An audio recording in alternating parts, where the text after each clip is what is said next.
Mr. Illy Langa Kulati. Yes, sir. That's your full name, ne? Langa literally ngelandaba, chief. Ne? Yeah. Those- Langa literally ngelandaba. Sun doesn't set without reasons.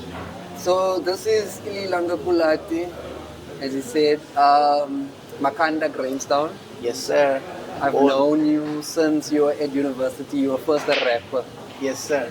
I met you when you were a rapper. Yeah, and that's to rap hard, eh? You were good. Yeah. You are good. Yeah. But comedy took over. Yeah, man.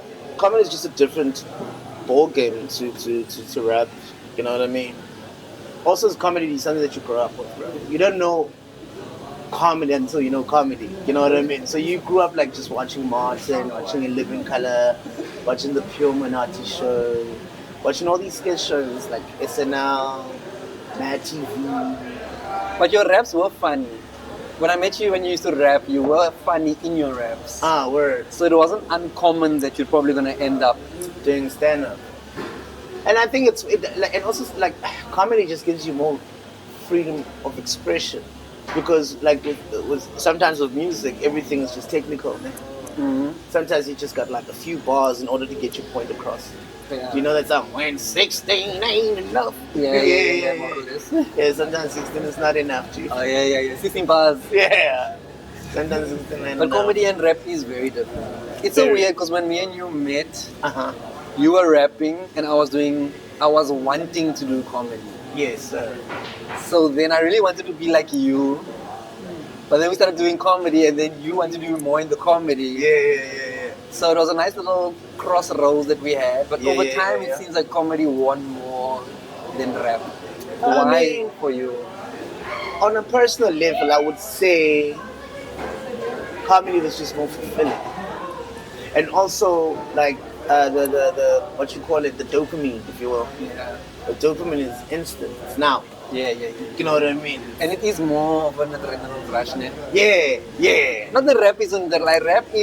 No. Of course, if you've got a dope set and people are feeling your energy, then you get the adrenaline rush. But comedy, I would say, as opposed to rap, it's much more laid back. You also can take your time. Yeah. You know what I mean? Connecting with the audience. Yeah. So I don't know, man. I guess I've always loved music and I've always loved the arts, let me say that much. Because even before I started rapping, I used to do theatre. Oh snap, I remember that. Yeah. But I don't remember you in theatre, but I remember you talking about being involved. At Rhodes? At Rhodes, yeah. Boom, the Eastern Cape Drama Company. That was a good one. Yeah. Remember that one show we did, Demetos. Remind me, what was that now again? Remember It sounds so familiar. We did this one where we were non-playing characters in this whole 3D. It was like immersed theatre experience where we had to play characters, but we were in the real world. Yes, sir. Interacting with real people, Yes, sir. but being characters, and we had rules as to how we would operate. We were security guards. We were security guards. They got the color guard and the black guard, the security guards. And people had to act according to how we steered them. Yeah. Oh man, and it was like a whole game that the audience was playing. The audience would play the game and we were characters in the game. Oh my word, dude. And remember we used like a whole building. Yeah, and they could go down any passages and depending on, I can't remember, but depending on how they approached us would determine where the... Yeah. We also would drop clues on how they can win the game. Yeah. We could even shout at them like, hey, you can't come down here. And they kind of reflect, Yeah. How do you remember such things, bro? Hey, man, it was one of those, like, you just remember, like, good moments in your life. You know what I mean? Like, the time we did NatCat, it was fun because it was my, like, first experience of doing something of the sort. Like, for me. It was your first comedy. Yeah. So NetCaf, when we were at university, was an improv comedy group. The way we always describe it is, if you think about whose line is it anyway? Yeah. That was NetCaf. However, NetCaf was iconic. Very much so. As a university pastime. Yeah. As a university hobby. As a university hobby. Yeah. It happened every 2 weeks. And the crowds we used to pull for that thing, man. The energy we used to get for that thing, man. We were almost celebrities, almost. I mean, yeah. Till this day, I've been in I comedy. get around, child. Till this day, I've been in comedy for over 10 years, and still there are more people who'd remember me from Netflix, from Netcaf, than from Netflix. That is the wildest thing ever. They're like, ah, Prince, yeah, from Netflix.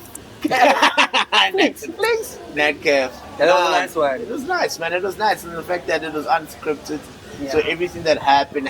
Yeah. You know what I mean? Yeah. And even if you made mistakes on stage, you just carry it on. Mistakes were comedy as well. Yeah. So whether you were skillful and you got it right, or whether you were clumsy and you got it wrong, either way, You are gonna get it it off. was gonna be funny because we were so well rehearsed that we knew how to save each other. Yeah. We knew how to bring each other back. You know how to set each other We up. knew how to set each other up. We knew when to keep quiet and let the other person play. Do you know what I was thinking about the other day? I was thinking about the fact that before we started getting on stage, we probably rehearsed for like 6 months. That was crazy. And I was thinking about it the other day now in hindsight. I was like, oh no, that was to build chemistry amongst all the people, like the cast members. Let me just say, so I've seen many improv groups try improv in Johannesburg. I know there's improv groups in Cape Town. And of all the improv groups I've ever seen, I have never seen a group as good as Netcaf.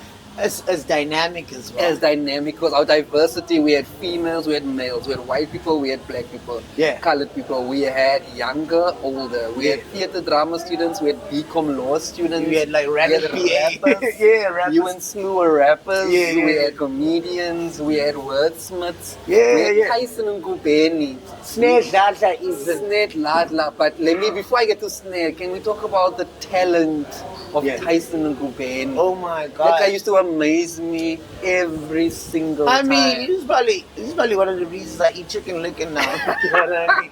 Oh yeah, he's a chicken licking guy right Also, now. I'm chubby. I was always gonna eat chicken licken, but now I have an excuse. Like I know that guy. I did not cap with him. Tyson was, look, I was hilarious. I thought I was very witty. I think I was very sharp and I was very That game. man, But Tyson was skillful. that man is talented, generational. I'll say. He was skillful. He was like Sasha Feinberg and Gomez Zulu of rugby. Yeah. He was like the Floyd Mayweather. He was just different. You know what I mean? Even the way he thought. His I was presence. always in awe of the dude. Like even at rehearsal, I'm like, man, this guy. Like, Yeah. how are we here? Yeah. I remember our audition. Yeah. When we all auditioned to be part of NatCaf. Yeah. I remember going home thinking like, yo, I tanked that. Me too. I remember like tanked that. That was horrible. Yeah, so I texted Matthew. Matthew was the guy who got us together, and he was kind of like the coach, if you will. He's the founding father. founding Matthew father. Jackson, shout out. Shout out to African from Washington State. Yeah, Spokane, Washington. Shout out Matt Jack. Yeah, we see. He came to Rhodes, started an improv group similar to what he had back in the States. He wanted to reinvent it here. Yeah. He didn't know he was stumbling across gold. Yeah, bro. He didn't know he was starting careers. Bro, 10 years later, we're still doing the thing. You know what I'm saying? It's the craziest thing. I thought I tanked, so I emailed him. Oh no! I thought I tried some nepotism. Yeah. Hey man, I got about 200 in my bank account. No, but what I said was, hey, bro, I really enjoyed Yeah. the experience of the audition. So even if I don't make it to the cause, I'll carry bags, whatever. You know what I mean?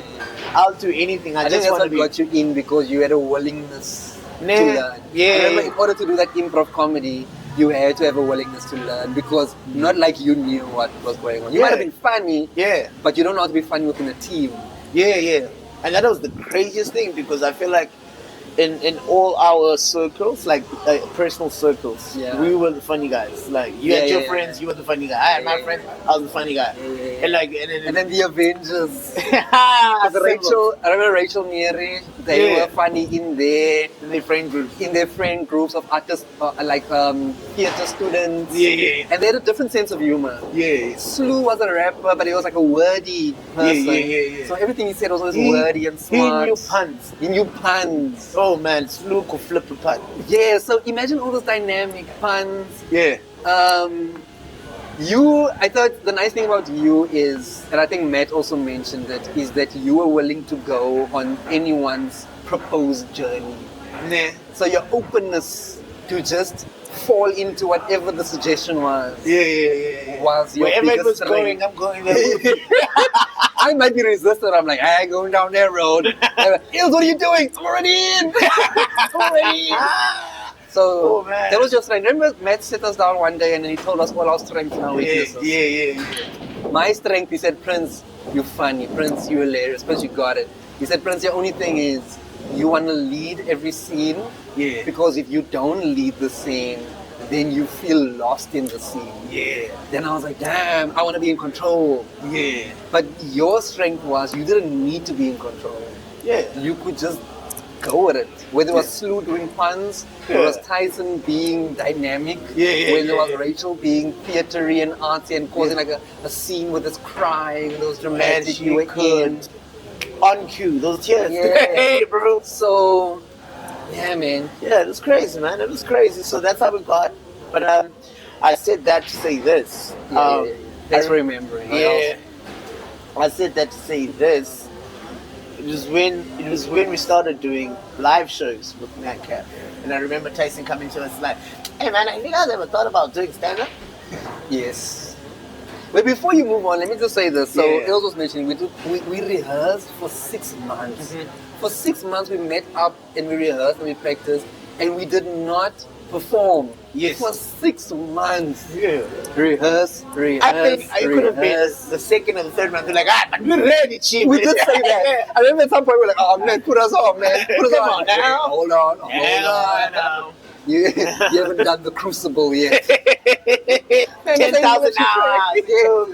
Yo, we rehearsed properly. Yeah. And then we got in, and I remember Tyson was the most brilliant out of all of us. Yeah. And I was looked after him, but I remember on our first day when we had to go on stage, Tyson came and was like, oh guys, I'm so nervous. We were like, no, you nervous? Are you crazy? You're the finest out of all of us. Yeah, man, I'm so nervous. We're like, whoa, bro. But you need that.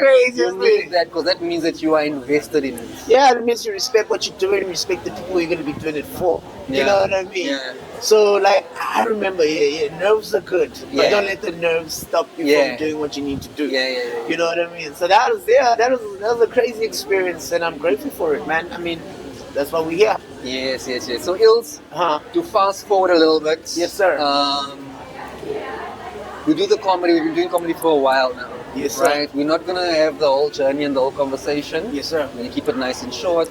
But today we are in Grahamstown, Makhanda. We are doing the Eastern Cape's finest comedians. Makhanda forever. Comedy show. You are the organizer of this leg of the tour. So the tour goes all around the Eastern Cape every December. And in each town we have a representative or an ambassador who is in charge of running the show, organizing the show, so forth. All for the upliftment of the Eastern Cape, by the Eastern Cape, for the Eastern Cape. All of that whole thing. Run me through a little bit what's the experience like of having to organize this thing. Hey man, we're about to do the show, so you can tell me what you expect from the show. Hey man, I would say I tapped out a while ago because now at this point, because we were about to do the show like in like an hour or so. So no expectations. I just want to have fun. You know what I mean? The lineup, crazy lineup. I've worked with you guys a lot. You know what I mean? You guys are one of my favorite comics ever. And maybe it's because I know you guys, but also I just enjoy working with you guys. You know what I mean? So as far as the organization goes, hey man, everything has its challenges. Especially because you think of Makhanda as a town, you think of Makhanda geographically, you think of Makhanda in this present moment in time. I mean, there's giddies galore. And the fact that people find the time to come see a comedy show where... And in December people leave. Yeah, they go to the coast. Yeah, so, which is cool because now we're doing it for people who are here. Yes. You know what I mean? So everything has its challenges. Obviously, you always think about, hey man, are people coming? Are people going to enjoy it? And also remember, comedy in Makhanda is a fairly new thing. You know what I mean? So I would say organizations like the Eastern Cape's Finance has done well in order educating people or indoctrinating people on comedy, the culture, and everything. You know what I mean? Especially because we do it annually, so we reinforce it. every year? Biggest challenge is anybody's biggest challenge. Finances. You know what I mean? Budgets for marketing, Budget. budgets for getting comedians here, Yeah. where it's paying for their transport, setting them up with accommodation. Because most of the comedians who come here don't necessarily have their own finances to facilitate. So we try our best to facilitate that. We can't always help Yeah. everybody, but we try our best to pay everybody something. Yeah. So the biggest thing is the budget, as you mentioned, but that hasn't stopped us before. No. You know what I mean? We're in year 4. Yeah, and we're on year 4, which is the wildest thing ever. It's the 4th, but wild, right? So it doesn't stop us, which means that we've kind of found a group of people that want to do this, the willingness to learn, like you said before. And that's one of the biggest things, because I feel like after every ECK's finest tour, I go home thinking like, I learned something. You know what I mean? I saw something that I didn't see before. You know what I mean? Yeah. And the fact that on year 4, you keep seeing people level up each year. Yeah. You know what I mean? It's the craziest thing. So yeah, obviously, there's those little small things, those little small challenges. Obviously, Makhanda being a very small city, not a lot of resources, there's not a lot of things you can find here. So the fact that we are able to do it is kind of like a plus. Like in its own, you know what I'm saying? So yeah, man. How do you feel about the fact, what have you learned about yourself and being, because a lot of times we put these shows together, we stress about ticket sales, we stress about budgets, but then we come here, we perform, the people come out and we go home, and then afterwards we're like, we did it. Yeah, we did it. We did it. And then you learn that you can do it. Hey, bro. What I've learned about this whole experience is that I'm a part-time comedian, full-time promoter. You know what I mean? So what I do is promote most of the time. 80% of the time. 20% is actually me on stage. Yeah. You know what I mean? Yeah, you should actually call yourself a comedian. Yeah. So I was like, yo, what do you do for a living? Like, no, I'm a promoter. Yeah, I do that. I do it. Because that's half the time what you're doing. Yeah. Calling people, calling newspapers. Please put us in your newspaper. Calling people, please can I put up a poster at your shop? Calling people, please can I handing out flyers? Bro, talking to people, selling tickets. And then 20% is you on stage. You know what I'm saying? So it's also, it feels like sometimes we make these shows so we could perform. You know what I mean? That's part of it. Yeah, because there's not much of a circuit around here. So like, you need shows, because I feel like the more time you have on stage, the more you level up. You know what I mean? So actually getting the gigs, like making the gigs in order to get on stage, in order to level up, that's been the whole experience. But I don't lie to you, man, it's you take the bitter with the sweetness. And I feel like sometimes the sweetness outweighs the bitter. You know what I mean? Because we keep going. But isn't that just comedy? It is comedy. Isn't comedy taking the bitter and making it sweet for yourself? Ultimately. Yeah. I mean, I don't lie to you, man. I would say comedy saved my life in the sense that I now think differently. So from as opposed, like you mentioned, I used to rap before. From when I used to rap to like comedy, 2 different Illys in terms of even the way I think, even with expectations, if you will. Because you know, hip hop, like rap, so swagger. Every time you get on stage, you gotta have it. Whereas comedy allows you to grow. Even on stage, while people are watching you live, they watch you just grow with it. Material, improve material, you know act material, you know fail in a couple of gags. So I remember I was having a conversation with some comics from Gabeja. Shout out to Curbs, shout out to Emilio, GQ comedy, bro. They were like, hey, bro, we always see you on stage, what happens? And I'm like, hey, bro, what I do is anything that allows me stage time. I'll do your pop quizzes, I'll do your karaoke's. You do host a lot of karaoke shows. Yeah. And that allows you to get on stage. And what I like about doing like things that are off comedy, but including comedy in those things, is that, hey man, you can try a gag and it fails and you move on, because they're not here for that. They don't even know you tried a gag. They don't even know. They were like, You move on. Whereas at a comedy show, they know. But what I like about you, like, so Illy's like the mayor of Makhanda Entertainment. Vote for me, 2028. So what I like about it is because you host the karaoke shows, because you do all these other things, Yeah. people see you there and then they cross-pollinate over to the comedy show. Yeah. So if you didn't do those things, they wouldn't come here. Like, yeah, I'm looking around us and I can already see there's quite a couple of people who've pulled up and they're probably getting ready for the show. Yeah, yeah. And go inside. Yeah. And I'm sure most of them are here because they saw you someplace else doing something else. Yeah. I mean, it's cool, man. It's cool in that sense, but also, like, Makhanda is one of the friendliest towns ever. You know what I mean? Phil, I mean, you went to school here. Yeah, you went to school here. You were even talking earlier how you would like to retire here and so on. Yeah, I like this place. I don't know about that. Maybe you fix the potholes first, and then you can come. You know what I mean? So it's cool, man. People are always keen because it's a very like artistic town. Yeah. You know what I mean? It's a very, I mean, they call it creative city. I mean, look at our background. Hey, shout outs to Pila and them. Oh yeah, say the artist names like Yeah. It's a whole wall back there. Yeah, man, This is a shout outs. river, some grass. You'd see the rest of it, but maybe I'd close off a little shot of it. Yeah. I don't know if Pila actually did this one, but if you check all the other murals Yeah. around town. And we already like, gave Pila the credit. yeah. If it's not Pila, I'm sorry. Shout out to you too. Maybe like somebody would be watching this like, nah, I did that. It was me. Look at that lady. Does Pila know that lady? I don't know that lady. Now in the comments, because it's all sorts of smack down dumbing our video. Like, oh man, Sorry. I'll find out later and then we'll edit. Yeah. But anyways, it is our Tashin house. So it is one of those things, man, where it's a creative city, so people are always keen to watch people like showcase and display their artworks like we do with the comedy. You know what I mean? People are always keen. So yeah, bro. So yeah, we're gonna have a good time, man. I can see that the people have arrived and they're getting ready. I'm sure me and you need to go and collect ticket money and take photos of the people. Yeah. So man, shout out. Of course, the comedian. This is the Langa Kulati. Kulati. Or you can call me Langa Kulati. But if you're a cute girl, you can call me Upe. You guys have been watching South African Comedy Insider.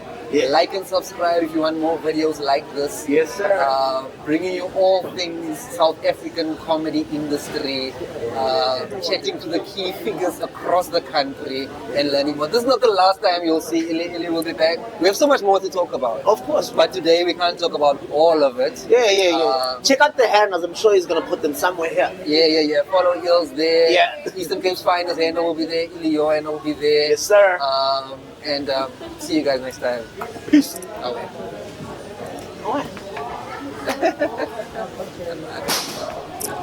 Like and subscribe for more South African comedy insights.